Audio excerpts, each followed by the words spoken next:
Liga Korupsi Indonesia menjadi istilah yang saat ini ramai diperbincangkan oleh masyarakat Indonesia, terutama di media sosial. Istilah ini merupakan sindiran terhadap maraknya kasus korupsi di Indonesia, terutama yang melibatkan pejabat publik dan elit politik. TV Promedia akan membahas satu persatu mengenai Liga Korupsi Indonesia. 1. Pertamina Rp968,5 triliun. Kasus ini mulai terungkap setelah adanya keluhan masyarakat di beberapa daerah terkait buruknya kualitas Pertamax.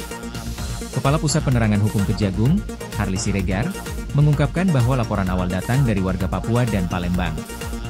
Kejagung kemudian melakukan investigasi dan mengumpulkan data.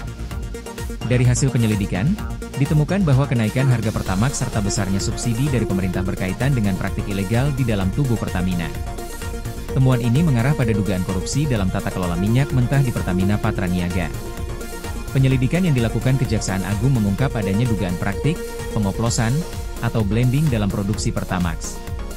Akan tetapi Pertamina mengklaim bahwa kualitas Pertamax tetap sesuai dengan spesifikasi yang ditetapkan pemerintah, yakni RON 92.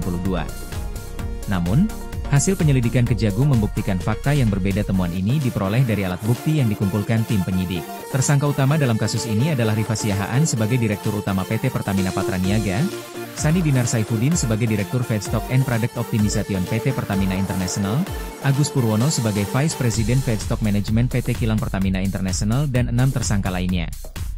Kasus ini mencapai 9 tersangka petinggi Pertamina. Kejagung menyebut jika kerugian yang dialami negara atas kasus dugaan tindak korupsi ini sebesar Rp193,7 triliun. Namun dijelaskan kembali bahwa kerugian itu sebagai kerugian 1 tahun.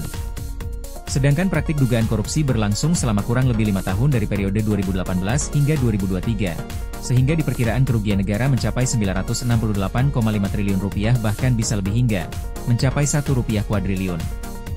2. Kasus PT Timah Rp300 triliun. Kasus korupsi tata niaga timah yang menyeret nama suami aktris Sandra Dewi, Harvey Muiz, telah menyita perhatian publik karena besarnya kerugian negara hingga Rp300 triliun. Kasus ini berawal dari kerjasama ilegal di sektor pertambangan timah yang melibatkan Harvey Muiz dengan sejumlah pihak terkait.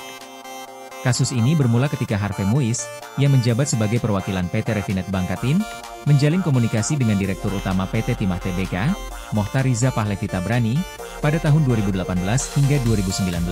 Komunikasi tersebut bertujuan mengakomodasi kegiatan pertambangan liar di wilayah izin usaha pertambangan PT Timah untuk meraup keuntungan besar. Melalui skema kerja sama ilegal, Harvey dan Riza menyamarkan aktivitas pertambangan ilegal dengan dalih sewa menyewa peralatan pemrosesan timah. Pendekatan ini melibatkan beberapa perusahaan smelter yang diminta menyetorkan dana ke rekening tertentu dengan kedok dana tanggung jawab sosial perusahaan.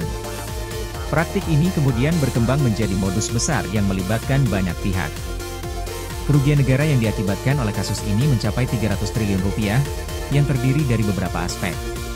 Kerugian langsung dari kerja sama ilegal dengan smelter swasta tercatat sebesar Rp2,28 triliun, sedangkan pembayaran biji timah kepada mitra tambang mencapai Rp26,65 triliun. Selain itu, kerusakan lingkungan diperkirakan merugikan negara hingga Rp271,07 triliun. Kerusakan lingkungan ini mencakup penggalian lahan seluas 170.363.064 hektar di kawasan hutan dan non-hutan di Bangka Belitung. Aktivitas penambangan ilegal telah menyebabkan degradasi tanah, pencemaran air, dan kerusakan ekosistem yang sulit dipulihkan.